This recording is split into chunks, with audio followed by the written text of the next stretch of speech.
그동안 평안하셨습니까? 반갑습니다. 이렇게 오늘도 하나님의 말씀 앞에서 여러분들을 만나게 돼서 반갑습니다.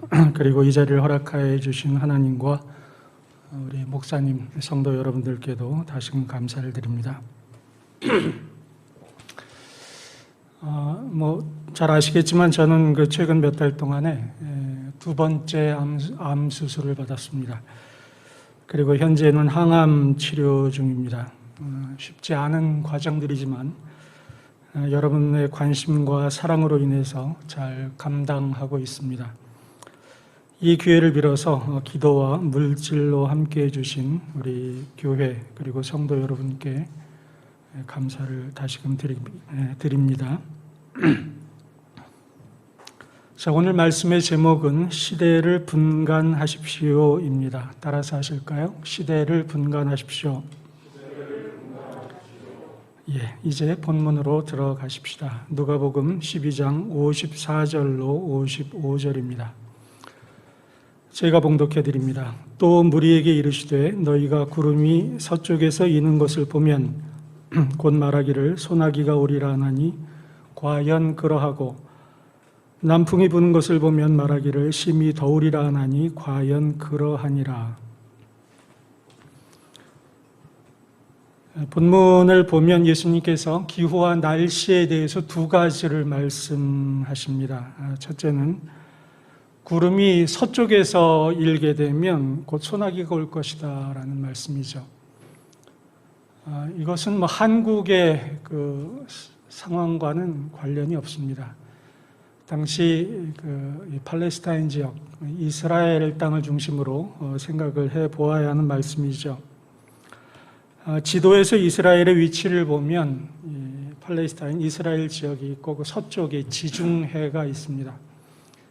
따라서 이 지중해 위에 구름이 있다라는 이야기는 지중해가 가지고 있는 상당한 습기를 구름이 머금고 있다라는 그런 뜻입니다.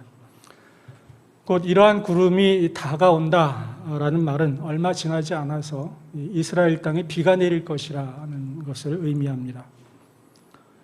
그 다음으로 남쪽에서 바람이 분다. 그렇게 되게 되면 심히 더울 것이다라는 말씀은 이스라엘의 남쪽에는 유대 광야가 있고 그 아래는 아라비아 사막 지대가 있습니다. 곧 이곳에서 바람이 올라온다라는 뜻은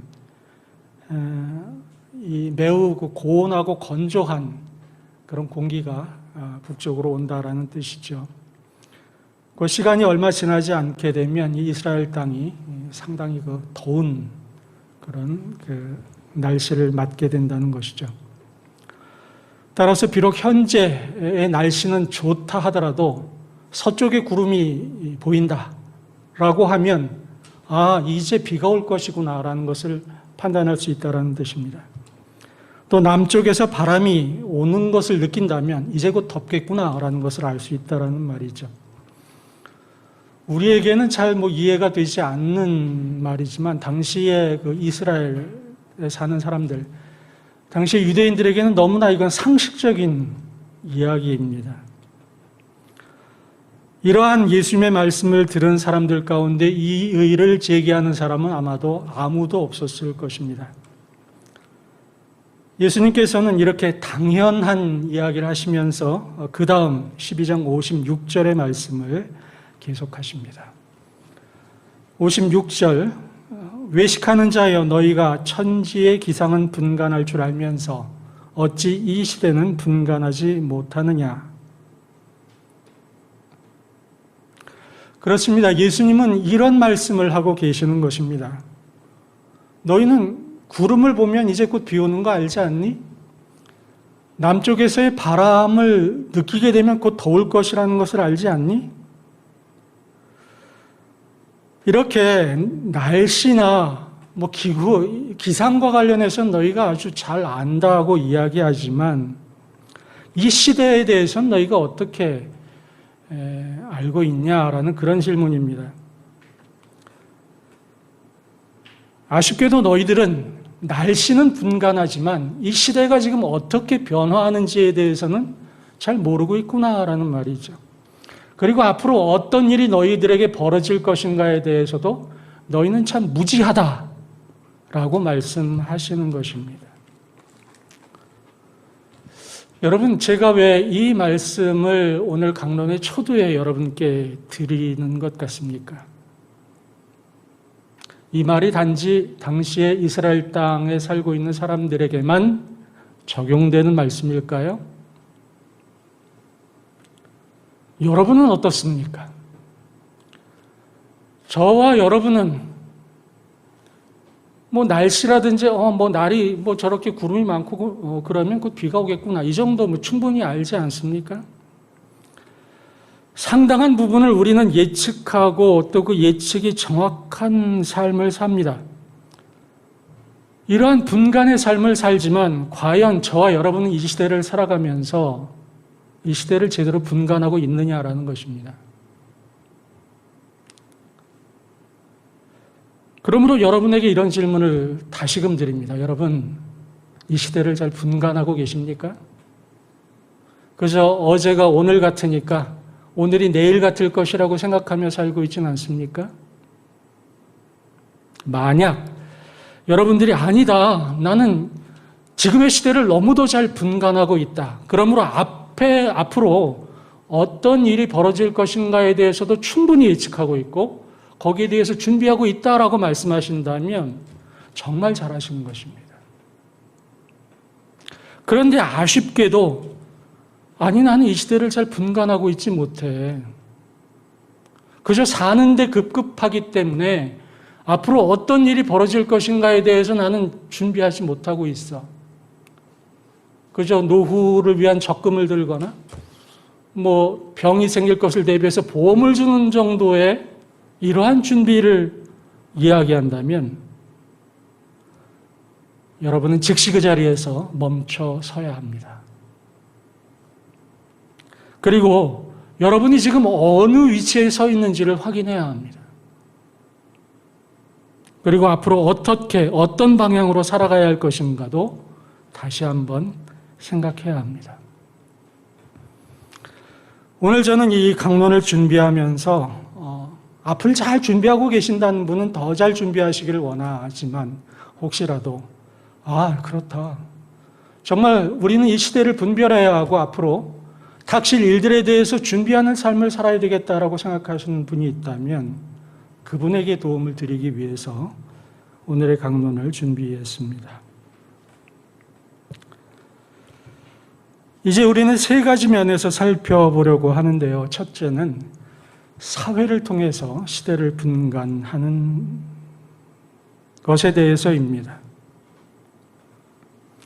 오늘 본문 56절을 보면 예수님은 그 말씀의 대상을 외식하는 자라고 못 받고 계십니다. 여기서 외식하는 자라는 단어는 시간이 되어서 밖에 가서 맛있는 곳에서 외식을 하는, 맛있는 밥을 먹는 외식을 이야기하지 않는 것 잘 아실 것입니다. 여기에서 말하는 외식이란 본래의 단어는 연극 배우입니다. 연극 배우. 연극 배우는 어떤 사람입니까? 평상시에는 그대로 살아가지만 무대에만 올라서면 전혀 다른 사람이 됩니다. 예전에 자기가 어떠한 삶을 살아왔건 간에 무대 위에서의 모습은 전혀 다른 모습인 것이죠. 그렇게 말하고 그렇게 행동합니다. 왕의 그런 역할을 맡았으면 왕처럼 행동하고 노예의 역할을 맡았으면 노예처럼 행동합니다. 이번 주에 이상한 변호사 우영우라는 드라마가 종영되었습니다. 여러분 혹시 보셨는지 모르겠습니다. 저도 아주 재밌게 보았습니다. 그 드라마의 프로필을 보니까 그 주연 여배우의 이름이 박은빈이라는 분이 들어더군요. 그분이 우영우라는 변호사 역할을 맡았습니다. 저는 그 드라마를 보면서 저 자신에게 이런 질문을 던졌습니다. 아니, 박은빈이 진짜야? 우영우가 진짜야? 라는 질문 말입니다. 그리고 피식 웃었어요. 답은 너무 간단한 거 아닙니까? 박은빈이 진짜고 우영우는 그 드라마에 존재하는 하나의 가상 인물일 뿐 아닙니까? 이 박은빈이라는 배우는 우영우 변호사의 역할을 한 것뿐이지 우영우는 아닙니다. 그런데 이 박은빈이라는 이 배우가 드라마가 다 마쳤는데도 스스로를 우영우라고 생각해요. 그리고 매일같이 그는 김밥만 먹습니다. 그리고 어디 공간에서 다른 공간으로 가려면 하나, 둘, 셋을 세고 들어갑니다. 그런 행동을 반복한다면 여러분은 어떻게 생각하시겠습니까? 또 스스로가 변호사라고 착각을 해요. 그래서 법원에 가가지고 사람들을 변호하려고 합니다. 어떤 일이 벌어지겠습니까? 아마도 그분은 정신병원의 도움을 받아야 할 것입니다. 이 외식한다라는 것은 본래의 모습을 망각하는 겁니다. 자기가 원래 어떤 존재인지를 모르는 거예요. 그리고 마치 다른 존재가 된 것으로 생각하고 그렇게 행동하는 것입니다. 오늘의 본문에 의하면 이런 겁니다. 이제 서쪽에 구름이 보였어요. 머지않아 그 구름이 다가와가지고 자기의 머리 위에서 소나기를 퍼부을 겁니다. 또 남쪽에서 더운 바람이 불기 시작합니다. 얼마 지나지 않으면 정말 살갗이 데일 정도의 뜨거운 바람을 맞게 될 사람이에요. 그런데 그것을 부정합니다. 아니야. 나는 그럴 사람이 아니야. 나는 지금 상당히 쾌적한 환경 속에서 살고 있어. 비도 오지 않을 뿐만 아니라 더운 바람도 불지 않아. 그저 보일 뿐이야. 그렇게 스스로에게 말하고 또 스스로에게 그러한 말을 믿고 또 그렇게 행동합니다. 외식하는 자의 특징은 뭐냐면 자기를 속이는 것입니다. 그리고 자기에 대해서 심하게 착각하는 것. 이것이 바로 외식하는 사람입니다. 조금 더 깊게 들어가 보겠습니다. 본문 누가복음 12장 54절에서 56절 말씀은 또 다른 본문인 마태복음 16장 1절로 4절 그리고 마가복음 8장 11절에서 13절에도 기록되어 있습니다. 같은 상황을 이야기하지만 그 이야기하는 각도가 조금씩 다릅니다. 따라서 예수님께서 하신 이 말씀을 입체적으로 볼 수 있도록 도와줍니다. 마태복음 16장 1절 말씀을 봉독해 드립니다. 바리새인과 사두개인들이 와서 예수를 시험하여 하늘로부터 오는 표적 보이기를 청하니 방금 본 바와 같이 바리새인들과 사두개인들이 예수님을 찾아옵니다. 이들은 누굽니까? 당시 이스라엘의 기득권층이었습니다. 이스라엘의 경제, 사회, 종교, 문화를 다 장악하고 있는 사람들이 바로 바리새인들과 사두개인들이었어요. 스스로를 어떻게 생각합니까? 나는 사회의 지도층이야. 나는 지극히 성결한 자야 라고 생각합니다. 그런 마음을 가지고 예수님을 찾아와요. 그들의 눈에 보기에는 예수라는 사람은 그저 한 목수요. 그저 그 아주 천한 곳의 출신, 나사렛 출신의 젊은이였을 뿐입니다. 그래서 그 예수라는 젊은이를 시험합니다. 예수를 시험하여 하늘로부터 오는 표적을 구합니다. 왜 그럴까요? 그들이 정말 이 예수라는 분이 하나님의 아들이라는 것을 믿기 때문일까? 아니라는 것 아시죠? 이들은 그것을 믿지 않습니다. 오히려 네가 하나님의 아들이야? 한번 그걸 보여봐. 여기서 시험하여라는 단어는요, 마태복음 4장에서 예수님께서 광야에 들어가셔서 마귀에게 시험을 받지 않습니까? 이 단어와 똑같습니다. 곧 바리새인과 사두개인들이 시험하는 것은 예수님을 높이기 위해서가 아니라 예수님을 공격하기 위해서입니다. 예수님을 함정에 빠뜨리고 예수님으로 하여금 스스로가 스스로에 대해서 부정하도록 만드는 그런 일을 하고자 하는 것이죠. 이것을 뒤집어 이야기하면요, 사두개인들과 바리새인들의 그 마음 속에는 어떤 그 자신감이 가득 차 있다는 것을 알 수 있습니다. 나는 충분히 저 예수라는 존재를 검증할 수 있는 사람이야. 저 존재가 능력이 있는지 없는지 확인할 수 있고 그것이 진짜인지 가짜인지를 분별할 수 있어 라고 생각하고 있다는 겁니다. 무슨 말입니까? 그들은 스스로를 속이고 있다는 거죠. 예수님께서는 마태복음 23장 27절에서 그들을 이렇게 규정하십니다. 화 있을진저 외식하는 서기관들과 바리새인들이요. 그리고 뭐라고 이야기합니까? 회칠한 무덤 같으니 겉으로는 아름답게 보이나 그 안에는 죽은 사람의 뼈와 모든 더러운 것이 가득하도다 라고 규정합니다. 놀라운 대비 아닙니까? 바리새인들은 스스로가 나는 성결해, 나는 지도층이야, 나는 충분히 검증할 수 있어 라고 스스로에게 이야기하는데 그것을 보고 계시는 예수님은 그들의 내면이 다 보이는 겁니다. 그들이 얼마나 철저하게 자신을 속이고 있는가를 예수님은 알고 계셨던 것입니다. 또 다른 각도에서 말씀을 드립니다. 본문 마태복음 16장 4절을 보면요, 예수님은 당시의 세대를 악하고 음란한 세대라고 규정합니다. 이 악함과 음란이라는 단어를 병행하시는데 이 음란은 이 악함이라는 곳에 포함되어 있는 여러 가지 그 악함 가운데 하나가 음란이라고 볼 수 있는 거죠.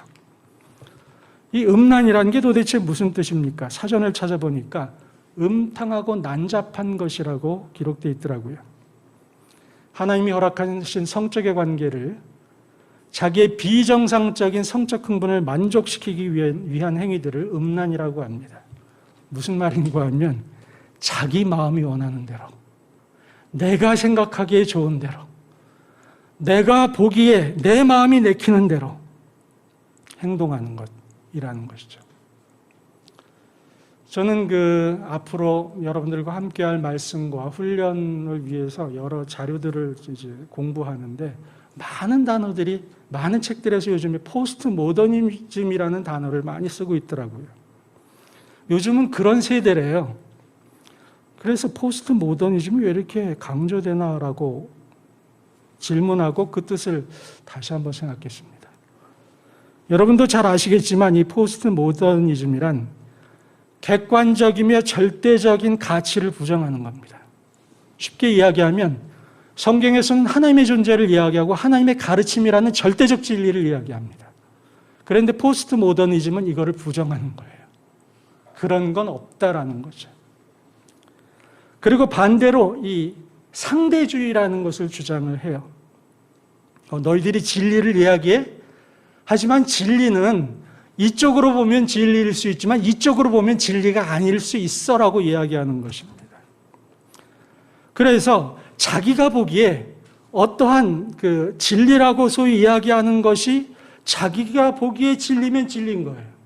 그런데 자기가 보기에 진리가 아니면 아닌 겁니다. 이게 포스트 모더니즘의 핵심입니다. 자신을 만족하게 하게 되면 진리이고 자신을 불편하게 하면 그것은 진리가 아닌 것이죠. 그래서 법과 규칙도 그렇게 적용을 합니다. 권력이 있는 사람은 자기에게 이익이 되는 것이면 그것이 합법이 되는 거예요. 자기에게 이익이 되지 않으면 불법이 됩니다. 그런데 자기에게 이익이 되는 것이 불법이에요. 그럼에도 불구하고 그것을 합법이라고 이야기하고 또 합법이라고 말하는 겁니다. 반대로 힘이 없는 사람은 불법적인 일, 불공평한 일을 당해도 그것을 사회에 이야기하고 힘이 있는 자들에게 이야기하면 아니야. 네가 이야기하는 공정, 네가 이야기하는 합법은 사실은 불법이야 라는 그 대답을 듣는다는 거죠. 이게 바로 악하고 음란한 세대의 그러한 그 특징입니다.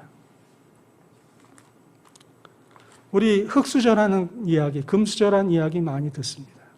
출발선이 다른 거예요. 잘하면서 고액의 과외, 쪽집게 과외, 그리고 많은 스펙, 이러한 것들을 부모로부터 그냥 자연스럽게 누린 사람들은 출발점이 저 앞에 가 있어요. 그런데 그런 환경 속에서 자라지 못한 사람은 제일 뒤에 있습니다. 그리고 빵 하고 출발의 그런 신호를 울립니다. 누가 앞에 가겠습니까? 당연히 앞선 사람이 앞에 가게 돼 있는 거예요. 여러분, 이러한 그 상황이 먼 나라 이야기라고 생각되십니까? 아니에요. 바로 우리가 그런 세대에 살고 있는 것입니다. 그런데 그러한 세대가 오늘날만 있었던 것이 아니라 2000년 전에도 있었어요. 이러한 오늘날 한국에서의 현실이 한국에만 있는 게 아니라 그 잘 산다는 미국에도 동일하게 있고, 강대국이라는 러시아, 중국, 일본 그 모든 나라에 팽배한 것이 바로 뭐냐면 이 악하고 음란한 현상입니다. 성경이 이야기하는 것이 있어요. 마지막 때에 불법이 성할 것이라는 예언. 이것은 이렇게 악하고 음란한 상황이 점점 더 심화될 것이라는 것입니다. 아무리 인간이 그것을 개혁하고 노력하고 어떠한 어떤 시도를 한다 하더라도 성경은 비관적인 이야기를 합니다. 악은 점점 더 성할 것이다.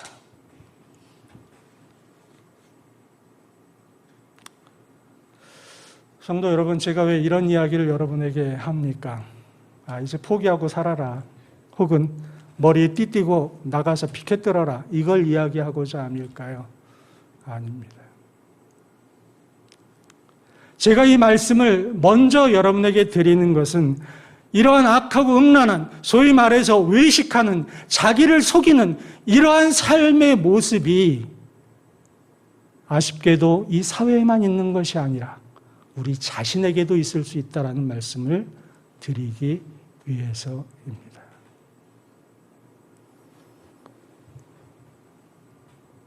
날씨는 분간하면서, 사회는 이렇다라고 분간하면서 내 자신은 정말 분간하고 있는가?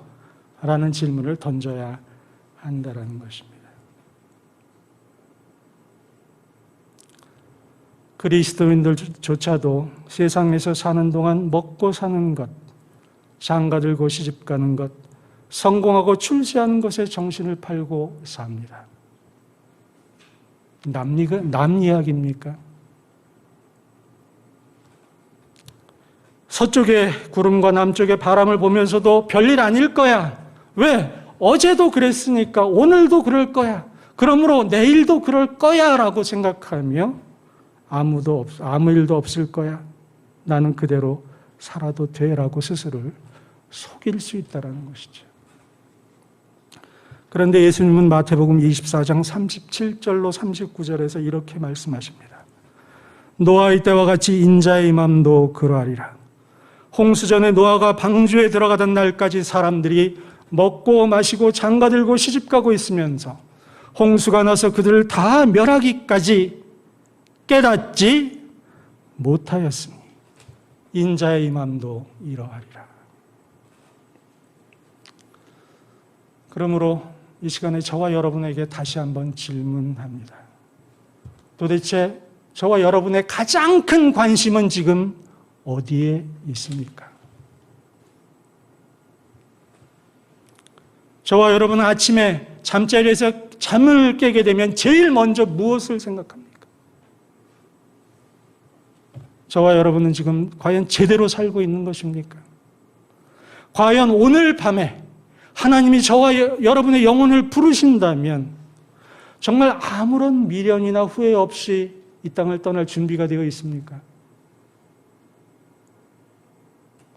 이것이 바로 이 시대를 분간해야 할 첫 번째 이유입니다. 두 번째 자연을 통하여 시대를 분간할 수 있습니다. 마태복음 16장 2절과 3절입니다. 자막이 띄워질 수 있나요? 네, 띄워지면 같이 한번 읽도록 하죠.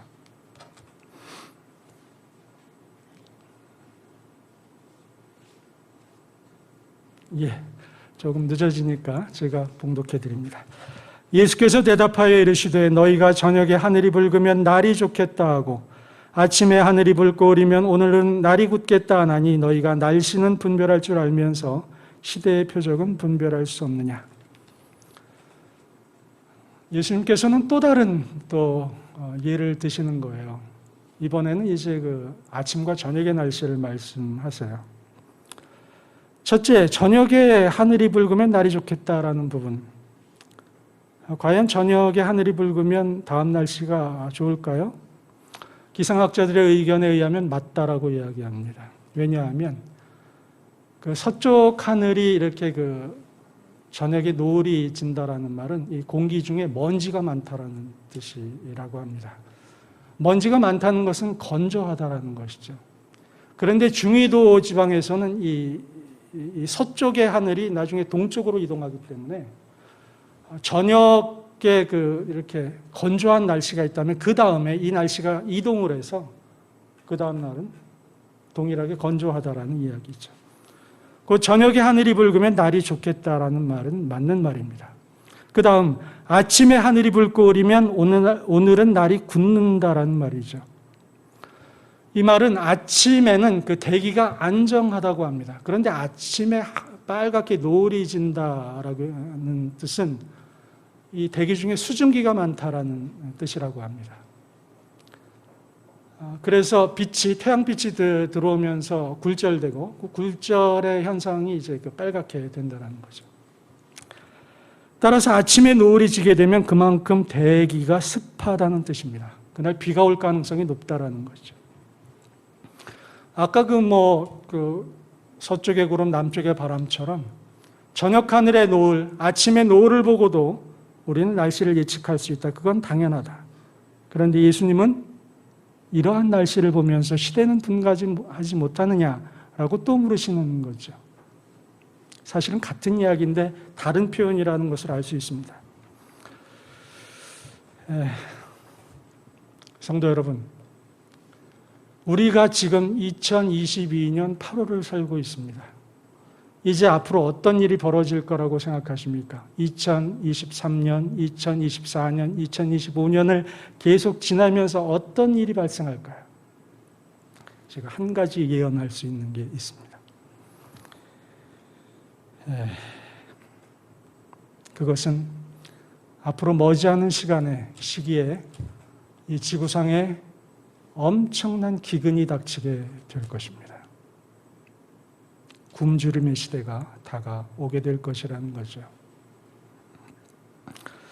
와, 저 최 목사가 무슨 예언의 능력을 받아서 저런가? 아닙니다. 제가 이렇게 말씀드릴 수 있는 이유는 마치 저녁 노을을 보면 다음날 날씨가 맑다라는 것을 예측할 수 있는 것처럼 지금의 돌아가는 상황을 보면 앞으로 어떤 일이 벌어질 것이라는 것은 너무도 쉽게 알 수 있다는 거죠. 우리는 많은 것들을 예측할 수 있는데 저는 한 가지 기근이라는 것을 지금 이제 이야기하려고 합니다. 우리가 앞으로 기근이 닥칠 것이라는 것을 어떻게 알 수 있느냐? 아주 간단합니다. 이 지구상에 몇 명이 살고 있고 또 이 지구상에서 1년에 얼마만큼의 식량이 생산되고 있는가를 비교해 보면 답이 금방 나옵니다. 여러분 지금 지구상의 인구가 얼마인지 혹시 아시나요? 올해 말이 되면 이 지구에는 80억 명이 삽니다. 80억. 그런데 UN 식량 농업기구의 통계에 의하면 이 지구에서 만들어지는 전체의 식량이 연간 27억 톤이라고 합니다. 80억의 인구가 27억 톤의 식량을 사용하는 거예요. 이것을 제가 나누어 보았더니 사람 한 명당 하루에 1kg의 식량을 사용할 수 있는 것으로 계산됩니다. 1kg. 적은 양이 아닙니다. 그 정도만 먹어도 우리는 살 수 있어요.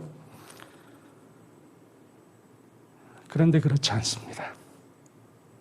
이 27억 톤의 식량 가운데 37%, 이것을 누가 먹느냐면 소, 돼지, 양, 닭, 우리가 소위 고기를 만들어 내는 그런 가축이 먹는 그 식량이 얼마냐면 37%입니다. 이 말은 27억 톤 가운데 37%를 제외한 나머지 63%를 우리 인간이 먹을 수 있다는 이야기예요. 그러면 이 63%를 80억의 인구가 먹을 때 하루에 얼마를 먹을 수 있느냐? 똑같이 먹는다고 가정할 경우에 하루에 630g을 먹을 수 있습니다. 630g. 그러면 한 끼에 얼마를 먹을까요? 630을 3으로 나누면 되겠죠. 한 끼에 210g입니다. 210. 여러분 210g이 어느 정도인지 혹시 아세요? 네? 맞아요. 여러분 밥 공기 있잖아요. 거기에다가 밥 하나 이렇게 잘 담으면 그게 210g이에요. 그게 한 끼 우리 인간이 지금 먹을 수 있는 양입니다.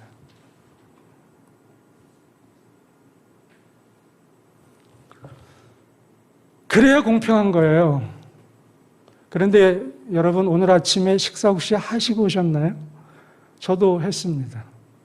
여러분 혹시 한 끼 이상, 한 공기 이상, 거기에는 밥도 포함하고 국도 포함되고 반찬도 다 포함되는 거예요. 그만큼만 드셨나요? 혹시 더 드셨나요? 저는 더 먹었습니다. 그 말은 뭐냐면 제가 더 먹은 만큼 이 지구상에서 현재 살고 있는 그 누구는 덜 먹었다는 이야기입니다. 이제 한국 얘기를 좀 해보도록 하겠습니다. 한국의 지금 식량 자급률이 얼마냐? 20%입니다.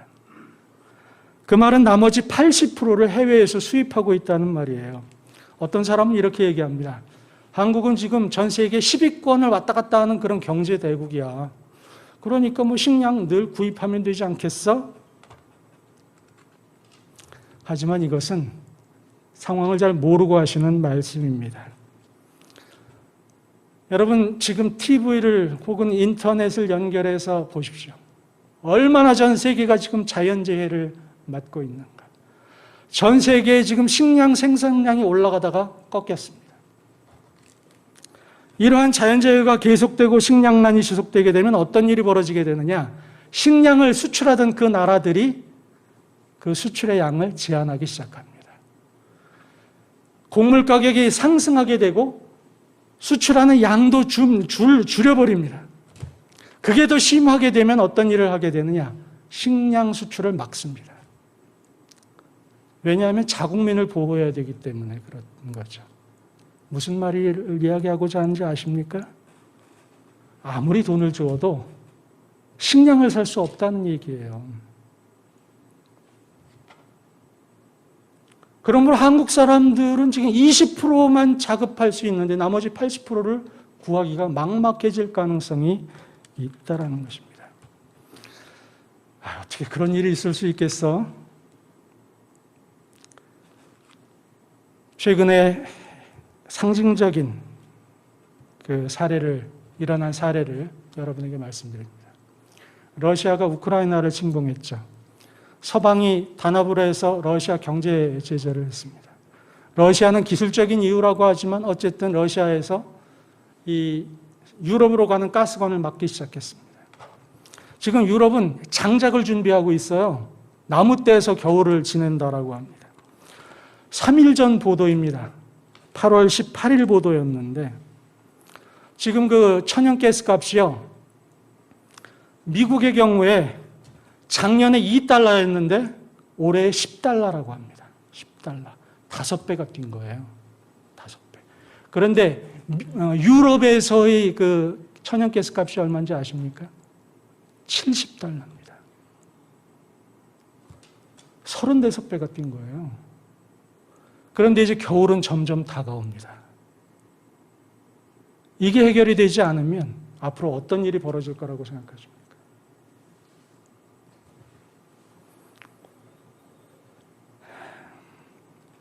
이런 말 들으면 여러분 어떤 생각 드세요? 한편으로 걱정도 되고 마음이 불편할 것입니다. 저도 이 강론 준비하면서 마음이 편치 않았어요.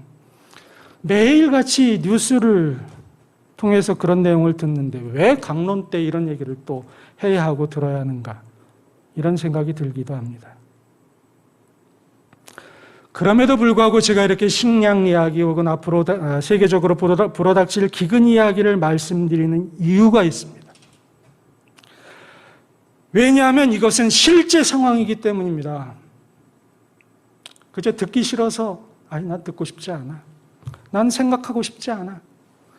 라고 피해서 될 일이 아니라는 거예요. 서쪽에 구름이 보여도 저건 구름일 뿐이야. 남쪽에서 바람이 불어도 괜찮을 거야. 라고 생각한다고 해서 소나기가 쏟아지지 않는 것도 아니고 살갗을 벗길 만한 뜨거운 바람이 불지 않는 것도 아니라는 겁니다. 그러면 이제 우리는 어떻게 해야 합니까? 현금을 더 많이 확보하고 있어야 할까요? 지금이라도 마트에 가서 식량을 많이 사가지고 비축해야 할까요? 물건을 사재기해야 합니까? 그렇게 준비해야 합니까? 미안한 이야기이지만 그러한 행동들은 부질없는 짓입니다.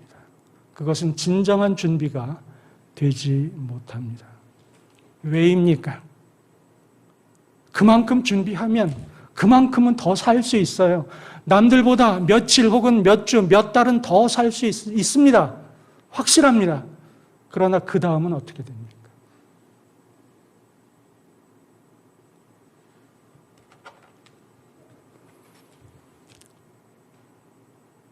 자연을 통해서 우리는 시대를 분별해야 합니다. 어떤 분별이냐?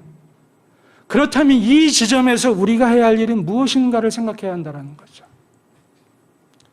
둘 중에 하나입니다. 방금 말씀드린 대로 발버둥을 치는 거예요.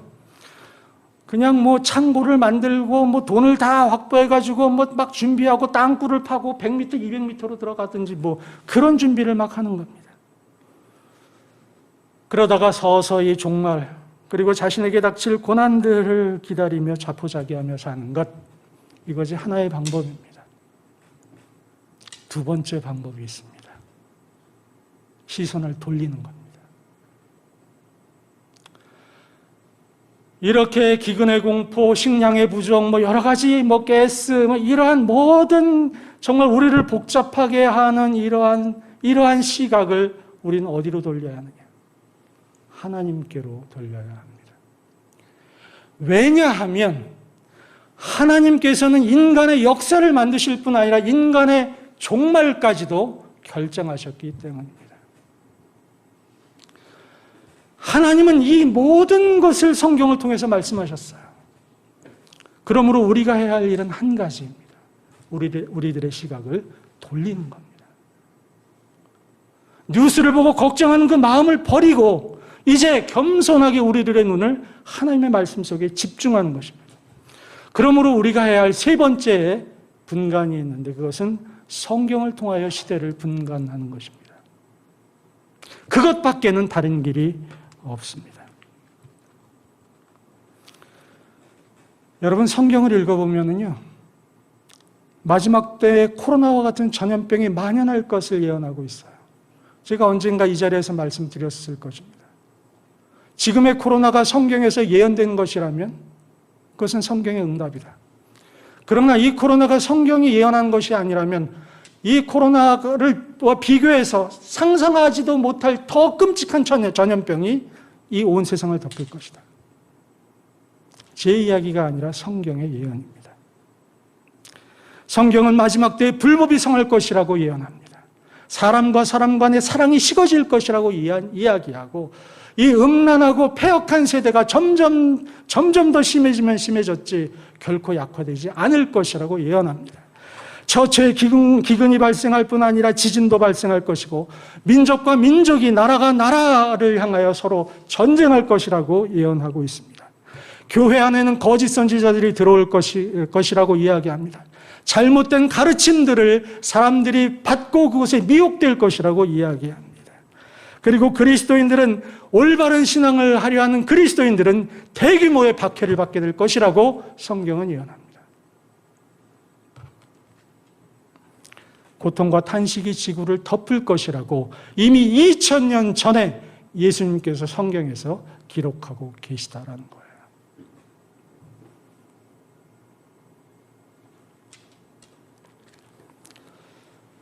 이런 이야기를 하면 불신자들은 뭐라고 이야기합니까? 음모론이라고 이야기합니다. 음모론이야. 그런데 하나님을 믿는다라고 이야기하는 신학자들, 일부의 목회자들은 또 뭐라고 이야기하느냐? 세속적 종말론이라고 이야기합니다. 사람을 두렵게 할 뿐이래요. 아무런 대안이 없다라고 이야기합니다. 그리고 어쩌란 말이야? 기근이 닥치고 그러면 굶어야지 어쩌란 말이야? 전쟁이 발생해? 그럼 어쩌란 말이야? 방법이 없지 않아? 과연 그럴까요? 만약에 성경이 이러한 재난들과 고통들만 기록해 놓았다면 그분들의 말이 맞습니다. 그러나 성경은 그것 이외에 또 다른 한 가지를 이야기하고 있습니다. 분명히 이 땅은 종말을 맞을 것이고 예수 그리스도는 다시 오실 것인데 그 사이에 한 가지 일이 벌어질 것이다. 아쉽게도 사람들은 거기에 주목하고 있지 않습니다. 아쉽게도 그리스도인들조차, 많은 설교자들조차 거기에 주목하고 있지 않습니다. 그저 지금 신앙생활 잘해야 한다. 어떻게 하는 것이 신앙생활을 잘하는 것인지도 이야기하지 않은 채 그저 잘해야 한다라고 이야기합니다. 마지막 때를 준비해야 한다라고 이야기하지만 어떻게 해야 마지막 때를 준비하는지도 말하지 않습니다. 여러분, 마지막 때 어떻게 준비해야 합니까? 돈을 확보해서 음식을 사는 것도 별 부질없는 짓이다라고 이야기하고 도대체 어떻게 해야 합니까? 그러나 성경은 너무도 명확하게 한 가지 일이 더 있을 것이다 라고 이야기하는 거죠. 마태복음 24장 13절에서 14절의 말씀을 봉독해 드립니다. 그러나 끝까지 견디는 자는 구원을 얻으리라. 이 천국 복음이 모든 민족에게 증언되기 위하여 온 세상에 전파되리니 그제야 끝이 오리라. 그렇습니다. 예수님은 이 땅의 재난들에 대해서 분명히 말씀하셨습니다. 그런데 그것과 함께 또 한 가지 이야기하신 것은 이 천국 복음이 모든 민족에게 증언될 것이다 라는 것을 말씀하셨다는 겁니다. 그리고 이러한 구원이 온 세상에 하나님께서 택하신 백성들에게 전달될 것이며 그들이 구원의 자리에 오게 될 것이다 라고 말씀하시는 거예요. 이것이 완성되면 그제야 끝이 오리라 라고 말씀하시는 거예요. 복음이 온 세상에, 온 민족에, 온 열방에, 온 방언에 전해질 것이다 라는 거죠. 오늘 본문 4절에서 이러한 내용을 다시 한번 확인할 수 있습니다. 4절을 읽습니다. 악하고 음란한 세대가 표적을 구하나 요나의 표적밖에는 보여줄 표적이 없느니라 하시고 그들을 떠나가시니라. 예수님은 표적을 이야기하면서 요나의 표적을 언급하십니다. 요나의 표적 무엇일까요? 성경이 또 답을 이야기하고 있어요. 마태복음 12장 39절로 41절을 보면 알 수 있는데 40절만 제가 봉독해 드립니다. 요나가 밤낮 사흘 동안 큰 물고기 뱃속에 있었던 것 같이 인자도 밤낮 사흘 동안 땅속에 있으리라. 곧 요나의 기적은 예수님의 죽음과 부활을 이야기합니다. 그것을 보여준대요. 근데 그게 무슨 표적입니까?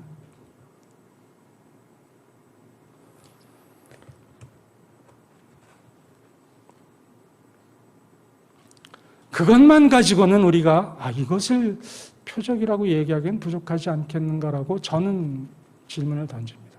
그리고 나서 성경을 보았더니 그 다음 말씀이 있더라고요. 41절의 말씀을 제가 봉독해 드립니다. 다음 절인데요.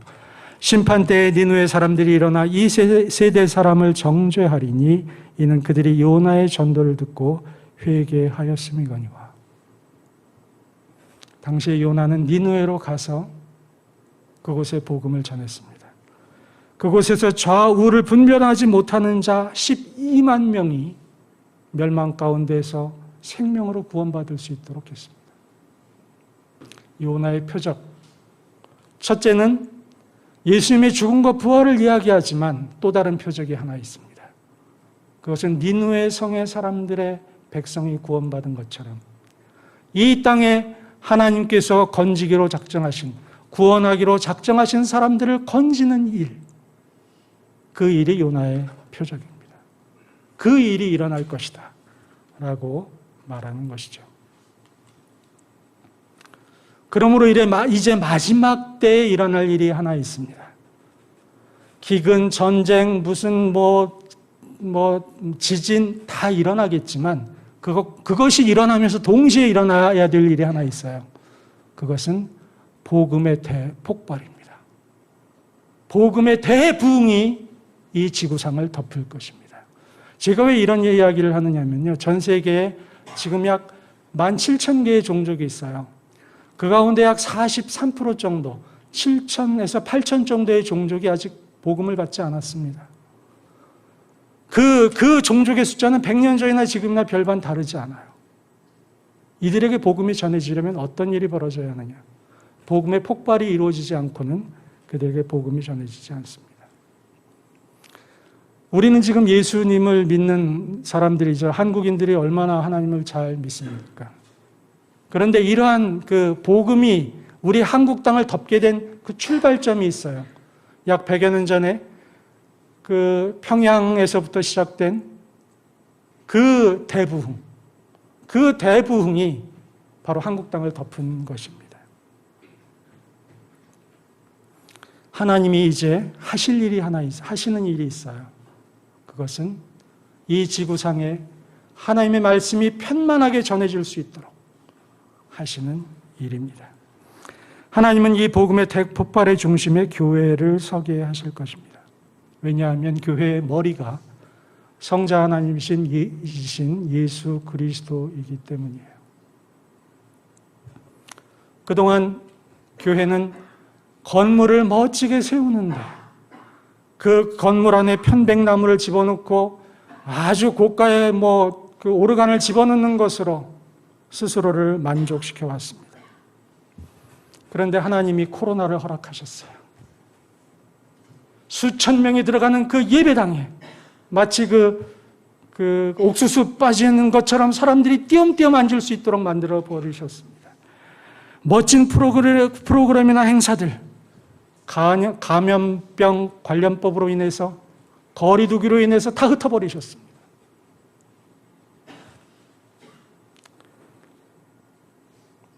하나님은 이러한 외형적인 교회의 모습들을 보셨습니다. 그리고 그 모습에서 바뀌도록 하나님이 일을 하셨습니다. 곧 하나님은 교회로 하여금 진정한 교회가 될 수 있는 기회를 주셨습니다. 이제 교회가 해야 할 마땅할 일, 마지막 때에 교회만이 할 수밖에 없는 일을 하도록, 교회를 교회답게 하도록 하나님이 이 땅에 코로나를 허락하셨다라고 저는 믿습니다. 왜냐하면 복음의 대폭발을 위해서는 교회가 변화해야 하기 때문입니다. 이러한 교회의 변화는 대형 교회, 수천 명이 모이는 교회만이 해야 할 일이 아닙니다. 같이 걷는 교회도 예외가 아닙니다. 그렇다고 해서 그동안 같이 걷는 교회가 잘못 지내왔다는 말씀을 드리는 것이 아니에요. 지금까지 잘 지내오셨고 걸어오셨고 훈련받으셨고 신앙하셨습니다. 그러나 제가 드리고자 하는 말씀은 지금까지 걸어온 그 걸음의 방법과 앞으로 걸어가야 할 걸음의 방법은 달라야 한다는 것입니다. 예를 들면 이렇습니다. 우리가 미국에 가려고 한다고 하죠. 미국에 가려면 집에서부터 어떻게 해야 합니까? 자동차를 타거나 혹은 전철을 타거나 인천공항까지 가야죠. 자동차를 탄다고 하십시다. 그럼 자동차를 타고 갑니다. 인천공항에 도착했습니다. 그러면 그 다음은 어떻게 해야 합니까? 그 자동차를 그대로 타고 가야 합니까? 아닙니다. 자동차에서 내려야 합니다. 그리고 비행기로 갈아타야 합니다. 그래야만 미국까지 갈 수 있습니다. 저는 그동안 그 담임 목사님과 함께 교회가 가야 할 길에 대해서 이야기했고, 교회가 해야 할 임무에 대해서 이야기했고, 그 교회를 구성하고 있는 저와 여러분, 우리 모든 성도들이 어떻게 신앙해야 하는가에 대해서 정말 많은 이야기를 나눴습니다. 그리고 한 가지 결론을 내렸습니다. 이제 그것을 현실화할 때가 되었다.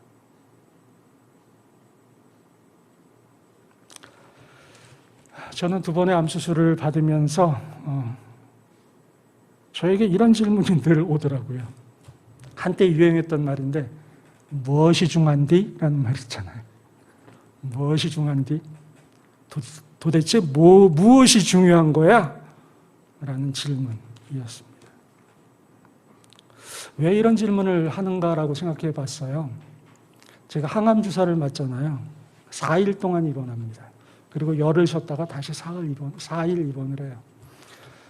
항암을 하는 사람들은 그 병실에 다 모입니다. 6인실인데 제가 보통 가는 곳은. 거기에 보면 초기 암에 걸린 분도 계시고 말기 암에 걸린 분도 계세요. 저는 한 중간 정도 되는 것 같아요. 그러면 대화를 나누게 되잖아요. 대화를 나누지 않더라도 그 옆에 있는 분들이 어떻게 행동하고 무엇을 생각하는지 쉽게 합니다. 어떻게 하는가? 핸드폰 통화하는 거 보면 알아요. 대개 병실에서 핸드폰을 쓰니까. 정말 다양한 분들이 계시더라고요. 거기엔 어린 아이도 있어요. 안타깝게도. 연세가 아주 높으신 분도 있습니다. 그런데 그러한 이야기들 다 들으면서 제가 느끼는 건 뭐냐면 무엇이 중요한지예요. 이분들이 하는 말씀의 그 대부분이 뭔지 아십니까? 도대체 내가 뭐 하면서 살았어?입니다. 내가 그토록 그렇게 애지중지하고 살았던 것이 도대체 왜 그런 거지? 라는 질문이에요. 초기암에 걸리신 분은 그런 질문을 좀 약하게 해요. 근데 말기암에 걸리셔서 이제 어쩔 수 없는 위치에 계신 분들은 열이면 9 정도 그 말씀을 하십니다. 내가 어떻게 살았지? 내가 도대체 무엇을 위해 살았지?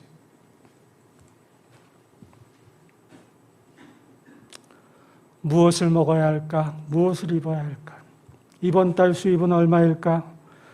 어느 대학에 들어가야 하고 어느 직장에 가야 할까? 아파트는 몇 평에 살아야 할까? 내 노후 자금은 얼만큼 준비해야 할까? 다 중요한 사항들입니다. 우리가 살아갈 때 다 필요한 것들이죠. 그런데 그것이 정말 귀중한 일입니까? 여러분, 20평 아파트에 살면 안 되고 100평 아파트에만 살아야 합니까?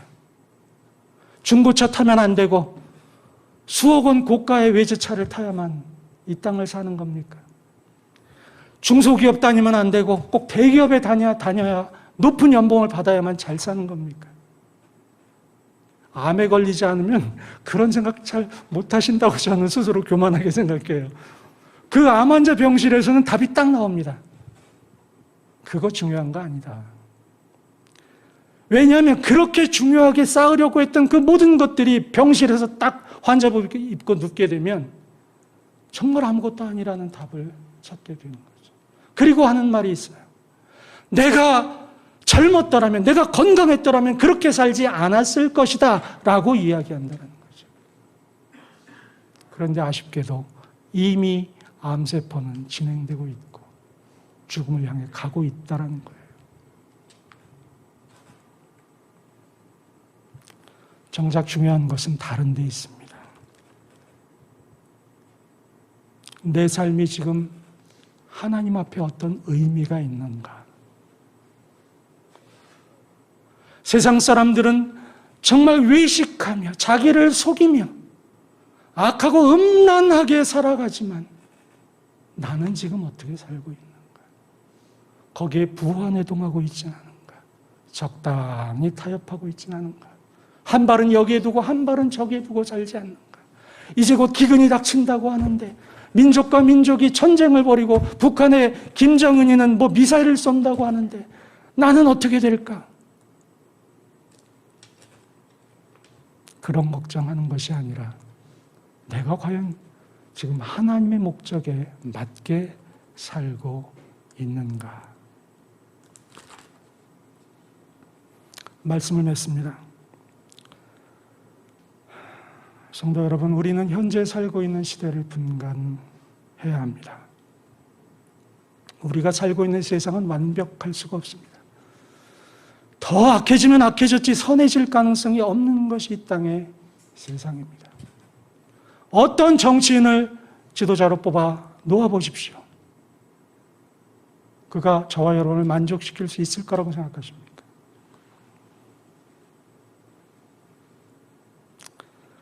이제 곧 기근과 전쟁, 고통과 핍박의 시대가 다가올 것을 예견해야 합니다. 그렇다고 해서 그것을 두려워할 필요는 없습니다. 왜냐하면 그러한 환경들이 우리들에게 닥친다 하더라도 하나님은 우리들을 통해서 하실 일들을 하시기 때문입니다. 그 일들을 위해서 저와 여러분을 지키실 것이고 그 일을 할 수 있는 현장 속에 우리를 있게 하실 것입니다. 주님은 약속하십니다. 끝까지 견디는 자는 구원을 얻으리라. 그러므로 지금의 시대를 분간하면서 이제 같은 교회, 같이 걷는 교회가 어떻게 나가야 하는가? 이 같이 걷는 교회를 구성하고 있는 성도들이 어떻게 신앙해야 하는가? 마지막 때에 복음의 대폭발이 있을 때를 대비해서 교회와 성도들은 무슨 준비를 해야 하는가? 이러한 것에 대해 고민하기 시작할 필요가 있습니다. 그래서 다음 주부터 4주 동안 주일 강론을 계속 이어가려고 준비하고 있습니다. 전반적인 이야기를 나누어야 여러분들이 이해하실 수 있고 도대체 마지막 때에 잘 신앙해야 한다고 하는데 어떻게 해야 하는 것이지? 라는 질문에 답을 찾을 수가 있을 것입니다. 그저 주일 성수 잘하고 11조 잘하고 그것도 상당히 귀중한 것이지만 그것만으로 만족해서는 안 된다는 것을 배우게 될 것입니다. 그래서 여러분들을 대상으로 모두 다 진행했으면 좋겠지만 또 저의 역량의 한계도 있기 때문에 여러분들 가운데 자원하는 분 12분을 먼저 택하게 될 것이에요. 만약 자원하는 분이 없다면 4주 동안의 강론을 마치고 끝나게 될 것입니다. 그러나 자원하는 분들이 계시다면 18주에 걸쳐서 훈련이 진행될 것입니다. 이 훈련을 마치게 되면 제가 믿기에는 여러분 자신과 여러분의 가정이 변화되기 이미 많이 변화되었으나 더 변화될 것이라고 저는 믿습니다. 그리고 이러한 변화는 같이 걷는 교회를 더욱 교회답게 만들고 이러한 같이 걷는 교회의 변화는 다른 교회의 변화를 이끌어내며 이러한 다른 교회들의 변화는 한국 교회의 변화를 이끌어내고 이것이 마지막 때에 이 땅에 사는 하나님의 말씀을 들어야 할 모든 백성들에게 복음을 나눠주게 하는 출발점이 될 것이라고 저는 확신합니다. 오늘 말씀의 제목은 시대를 분간하십시오였습니다.